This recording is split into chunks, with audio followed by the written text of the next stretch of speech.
Kaze kandi kuri Agora Victory School aho twiga ijambo ry'Imana mu ndimi zitatu. Tuvuga ijambo ry'Imana mu Kirundi, hanyuma mu Congereza kandi no mu Gifaransa.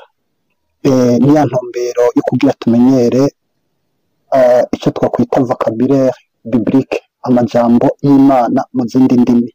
Hama bikazoca bifasha na cane cane abakeneye kubandanya bavuga ubutumwa bwiza mu zindi ndimi, kuko bitoroha mu gihe utabusanzwe umenyereye iyo vocabulaire biblique naho uzi Icongereza canke uzi Igifaransa. Kuvyibutsa rero ko basanzwe babizi ni vyiza. Nabo tuzojana badasanzwe barizi izo ndimi, tuzogenda duhurira muri kuri WhatsApp ababigomvye, kubera kuri YouTube twihuta kandi biganavana nuko umuntu bisaba yuko akoresha amamega. None rero murakoze, kaze ijambo ry'Imana ry'uno munsi. Imbere yuko turivuga reka mbanza senge. Mwami Imana, ndagushimira muri uno mwanya mwiza. None rero yaba jewe baba bagiye gukurikirana rino jambo ry'Imana umurongo, twese tugenda twongera ubwenge bw'Imana agende atwigisha, vyose bigende neza, ico twiteza kugenda ukituronkako muri ino si. Shima n'icubahiro c'ibigenda bivyawe mu izina rya Kristo Yesu, senza nizeye kandi shima, amen. None rero kaze kuri Agora Victory School. Ijambo ry'uno munsi niri tudatevye, ni mu Bigalati 5:24, avuga ngo abakristo Yesu babambanye akameremere kabo n'ivyo gahahamiye n'ivyo kifuza. None ijambo ry'Imana twarisengeye, ni ko umuntu akwiye gusengera kugira akameremere ka muntu, kameremere k'ivyaha nikagaruke kuwoba kuwihanye, kuwagira ubuntu akihana, utarihana nawe yihane. Kandi naho umuntu agenda atsindwa vy'ukuri, umuntu agenda ashira imbere kwihana, kuko umuntu ico azohanirwa ni kubera atazoba yakiriye ubuntu bw'Imana mu kwihana no kugenda turezwa ku munsi, kuko Yesu acicaye ku ntebe y'imbabazi. None ijambo ry'Imana ry'uno munsi reka tuja ku zindi ndimi, kuko tugenda tubangura kugira tumenyere vocabulaire donc mu rurimi rw'Icongereza, mu Gifaransa, ego ikirundi cacu dusanzwe tukizi. Ayo majambo tuyagwize, tuyamenyere, abayibutse, ariko grammaire indimburo ni hahandi ni muri WhatsApp kuzoba bisavye. Murakoze. None rero reka tugendere ijambo ku rindi. Mu Kirundi twahejeje kurivuga, reka tuje tuvuga mu Congereza naho. Mu Congereza twitije version zitatu, no kuvuga twakuye muri Bibiliya zitatu. Hariho Bibiliya ya mbere yavuze ngo those who belong to Christ Jesus have crucified the flesh with its passions and desires. Iyo ni imwe, sinashoboye kubona ntuze yayo, izina ryayo, ariko hariho iyindi nayo yaciye igira kabivuga ngo n'iryo jambo nyene nayo yarivuze mu bundi buryo ngo on the day that are Christ have crucified the flesh with the affections and the lust. Iyo ni ubwoko bwitwa King James Bible. Iyigira gatatu nyene noze muri version ya gatatu nahavuga ngo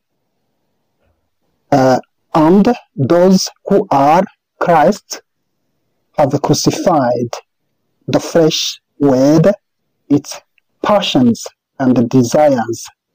Iyo ni abandi bitwa ni Gideon's Bible.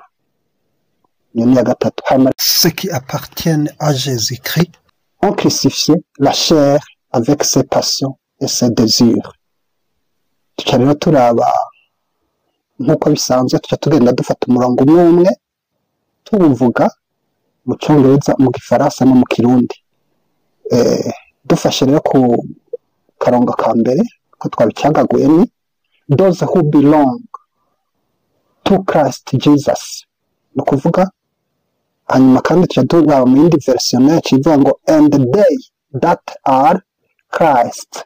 Iyi nayo iravuga ngo and those who are Christ. Ariko dufatiye kuri aka kambere, those who belong to Christ Jesus. Ni ukuvuga to belong to ni appartenir, kwegukira. Ni ukuvuga those, abo begukira Kristo Yesu. Those who belong to Christ Jesus, abo begukira Kristo Yesu. Nico kimwe na and they that are Christ mu yindi verse. Kuko tuvuze Christ kajya kahise kanyuma kerekana abegukira ikintu cegukira ikindi, ni kuvuga and they that are Christ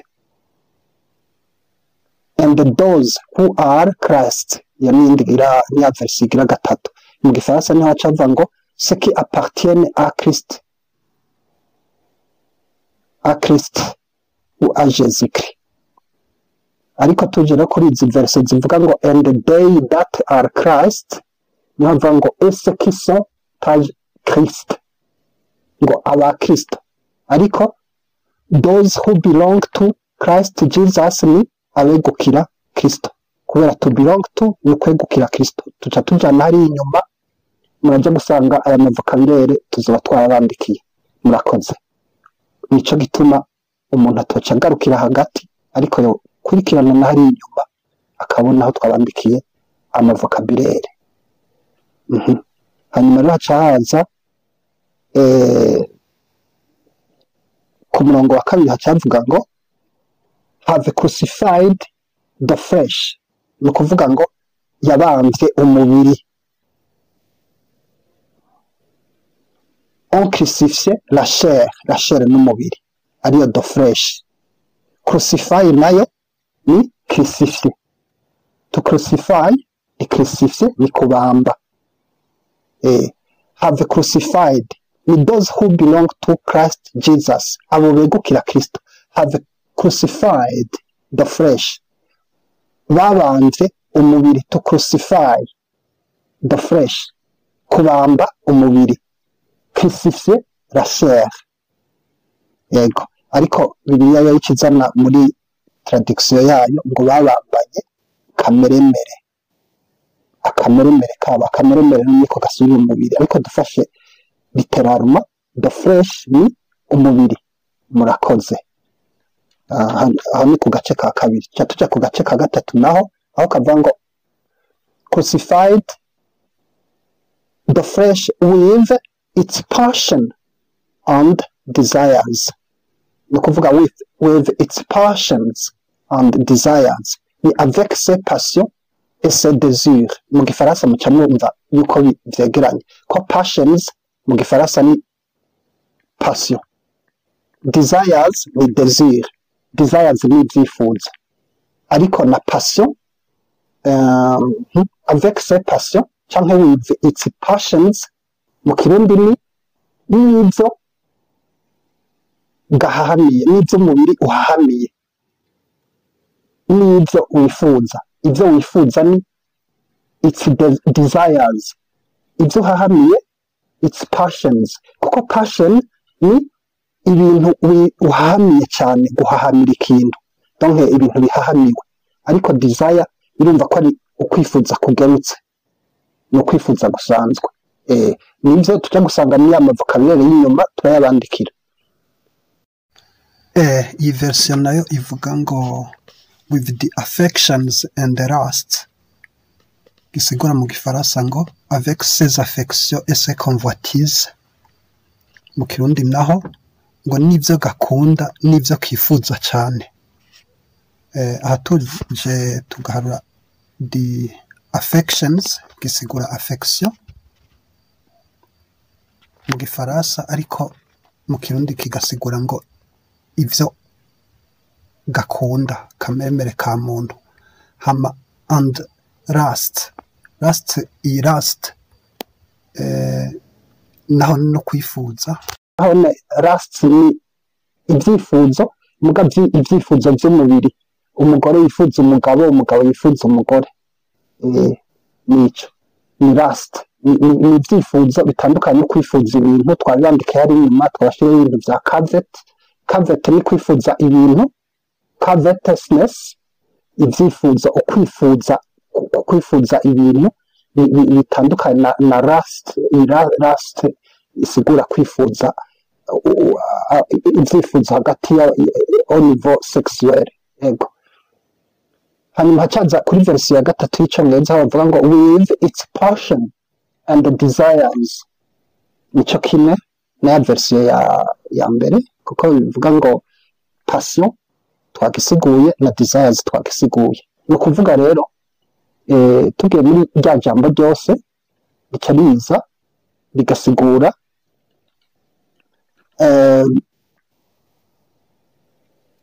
those who belong to Christ Jesus no kuvuga abegukira Kristo Yesu have crucified the flesh babamvye umubiri with its passions and desires n'ivyo uhahamiye n'ivyo wifuza aho tugivuga kuri last ni mindi verse ego murakoze hanyuma rero with the affections and the lust canke passion desire twabisiguye affection twabisiguye ariko bisanzwe bimwe mu vocabulaire hariya inyuma nuko rero ubu rero tuje kuri vocabulaire za zindi twagerageje kubandikira n'uturorero kuri nimero ya mbere twisuze ifraze n'ijambo rya mbere mwabonye akantu kavango those ni pronom demonstrative aho bivuga ngo beningere rugena sinzi mu kirundi neza ko gishobora kuba ari ico ariko ni kwerekana ikintu kiri ku ruhande hajya kwera icyo ugiye gukora ko ni nk'akarero dispend ni kuvuga iyi karamu mu cyangwa naho twabyanditse that pen ijya karamu ni kuvuga this ni kinyegereye that pen that ni kiri hajya hirya ariko rero tugiye mu gushi naho tuca tuvuga these pens aya makaramu hama those pens ajya cyangwa ari amakaramu kubera ntashaka kuyakorera niho rero bavuga ngo those who belong to Jesus Christ ni kuvuga abo begukira Kristo Yesu aba Kristo Yesu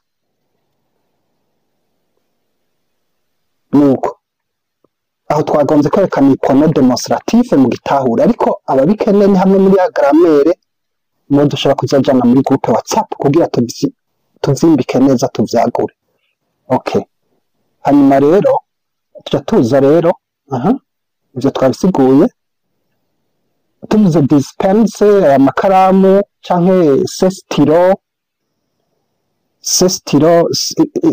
ikaramu ushobora kuvuga ngo service dispen sinigwa ndavuga ngo nshobora kuvuga ikaramu muga ndayitoye gutya nkayikwereka ushobora kuvuga service iyi canke irya zijya tuvyumva sesi ziriya aya makaramu sesi canke sera ajya bijya ego sera ni bijya sesi ibi mugari byinshi seruisi iki seruira kijya urumva haba harimo urudende na bwinshi abizo tuca tubitahura bivuga ngo iyi karamu izi karamu urumva iyi karamu dispen zijya karamu iyi karamu dispen izi karamu dispens iyo karamu that pen izo karamu canke ziriya karamu those pens nivyo to belong to ni appartenir canke kwegukira twahejeje example akarorero those cows belong to James ces vaches là appartiennent à Jacques. Ziga canke ziriya nka ni za Yakobo. Sawa, kunayo mwayibonyemwo mu ijambo rya mbere, muri ka kajambo ka mbere, kubera twabonye ngo those who belongs to Jesus Christ, ni ukuvuga hu rero isigura ki canke akajambo gasubirira umuntu canke abantu. Nk'akarero twaciye dutanga akarero, ndatanze akarero nkavuga ngo who are you, muri bande. Hu urabona yuko gasubirira abantu. Ego cyangwa kuri kabiri aho avuga ngo to crucify, ni kuvuga crucify canke kubamba. Crucify ni Icongereza, crucify mu Gifaransa, kubamba mu Kirundi. Babamba, you crucify, someone can be crucified on the cross. Umuntu ashobora kubambwa ku musaraba. The cross ni musaraba. Ego. Example, akarorero. Jesus Christ was crucified for our sins. Jésus-Christ a été crucifié pour nos péchés. Kristo Yesu yabambwe kubwi. The flesh, akandi kajambo karimo flesh ni Rachel, umubiri. Okay. Jesus Christ is the flesh and the spirit. Jésus-Christ est la chair et l'esprit. Ni ukuvuga Kristo Yesu ni umubiri kandi ni impwemu. Nibyo yivugiye. Niko kuri kwa Bibiliya. Hanyuma harimo tuza mu gace ka gatatu aho harimo tuvuga hari ijambo tujya gusigura bwa passion, affection, trust. Okay, nakandi twaciye turenza ko to covet. Reka rero mu gice cya gatatu havuga passion. Passion ni mu Gifaransa ni passion. Nico twakwita amour très fort, ni gukunda ikintu. Ni gukunda ikintu cyane mu Kirundi. Akarorero, I have passion for traveling. J'ai la passion pour le voyage. Hanyuma bisigura ngo ndakunda cyane gutembera. Ni ukuvuga ziya ngendo ndende, gutembera mu bihugu n'ibindi. Muca mu vyumva. Hama affection mu Gifaransa nico kimwe na affection, urukundo, kandi hakabamo gukunda ikintu canke umuntu. Akarorero, example, they have the affection to raise money. Ils ont l'affection à amasser de l'argent. Bafise gukunda kurunda amafaranga. Amase ni no mu Congereza nk'igihinduka n'itu amase. Yeah. Nico. The affection to raise money. Kurundanya amafaranga, kwegeranya amafaranga. Okay. Amachaza kandi trust for, convoiter, kwifuza k'umubiri. Ni ukuvuga kumwe Yesu yigisha ko avuga ngo umuntu niyaraba umugore w'undi akamwifuza azoba yamaze gusambana nawe. Niho rero akora iri trust for. Tujya twongera kwa for as a preposition. Yeah. Ariko rero iyi trust itandukanye n'indi ngo nze kongeramo yitwa to covet. To covet ni kwifuza amatungo, kwifuza ubutunzi bw'umuntu. Ikitandukana n'iyi trust ijyanye n'ivyifuzo by'umubiri. Nuko reka rero tujya dutanga uturorero. Example, don't trust for someone else's woman. Don't trust for someone else's woman. Ni ukuvuga ngo ne désire ou ne désirez pas la femme de quelqu'un d'autre. Ntiwifuze umugore w'undi. Don't trust for someone else's woman. Ego. Yatuza kandi kuri kakarana nako kaveta twumvise ko kwifuza k'umubiri. Ukwifuza ibintu naho. Ari yindi to covet. Ari bita covetousness iyo ni ukwifuza ibintu ni nk'umwina w'ibyisi. Don't covet the house of your neighbor. Ne désire ou ne désire pas la maison de ton voisin. Ntiwifuze inzu y'umubanyi wawe. Sawa, tujya rero kuri iki nacyo to desire. To desire ni désire mu gifaransa, hanyuma kwifuza mu kirundi. Nicyo kimwe n'izo za trust, to covet. Muga trust na to covet kiguma ari convoite mu gifaransa, ariko ture mu kirundi trust for someone ni kwifuza umuntu mu buryo bw'umubiri, ariko to covet aho nsa n'usubira inyuma gato ni kwifuza iby'ubutunzi. Kandi twatanze akarorero, twatanze uburorero, ariko rero reka tugira aka kanyuma nako to desire ariyo gisigura désire, kwifuza mu kirundi, kandi kikaca gisigura kiguma ari désire nyene mu gifaransa. Murumva ko cegeranye to desire na désire. Tujya dutanga akarorero, kandi muri aka karorero no kukaraba neza kuko harimo ubwoko bwa structure grammaticale, ni nk'uburyo bwa expression. Ego muca mubibona uburyo bica bubafasha kuzohora mwubaka amajambo kanaka. Akarorero kuri to desire natanze uburorero bubiri. There is no use of desiring futile things. Futile things ni ukuvuga ibintu bitagira akamaro. Ni les choses de peu de valeur. Futile igihinduka no mu gifaransa cyitwa futile. Muca muvyumva kuko bavuga ngo il n'y a aucune utilité de désirer des choses futiles.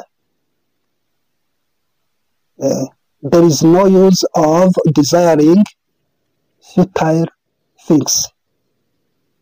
There is no use of organizing the meeting today. Ça ne vaut plus la... Il n'y a aucune utilité d'organiser la réunion aujourd'hui. There is no use of organizing the meeting today. Muca mwumva ko there is no use of ni ikintu bikaza gukora mu rurimi rw'icyongereza kenshi muri expression orale. There is no use of doing this and this. Nta kamaro ko gukora ibi na biriya. Okay, jya dutanga akandi karorero nako kazogenda gafasha umuntu mu kubaka amajambo. It's no way of desiring such things. It's no way of desiring such things. Ni ukuvuga iki? It's no way of yamujyana na verb ukacongera ko ing. Nkuko mwabonye there is no use of ushira ko verb ukacongera ko ing. Ubwo ni uburyo bwa grammar turagacishijemo, ariko cyane muje tukagira groupe tuzosanga twamenye icyongereza gifadika. Murakoze. Muri groupe WhatsApp kubazoba byifuza bazobisaba. Tuvuze rero ngo it's no way of desiring such things, bisigura ngo ça ne vaut plus la peine de désirer de telles choses. Ni ukuvuga ngo ntacyo bimaze kwifuza ibintu nk'ibyo. Ni ukuvuga n'ibintu bikengeretse.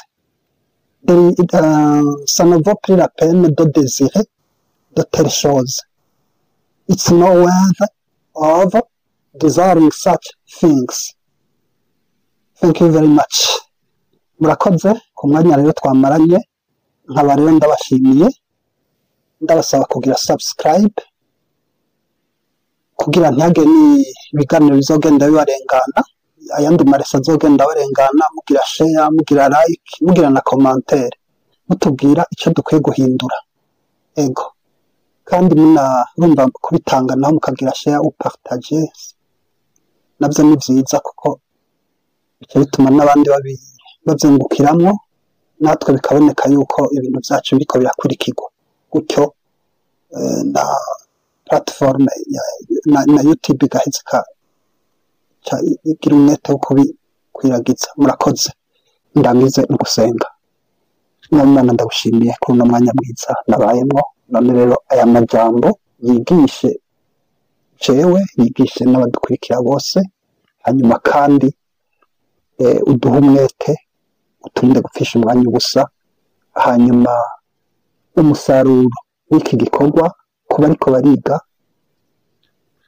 by'ukuri nawe uzo kugira ikimazi, ijambo ry'Imana rikwire hose, hanyuma kandi no mu buzima busanzwe uriko ariga bigira ico bizomumarira. Mu izina rya Kristo Yesu senze nizeye kandi nshima, amen.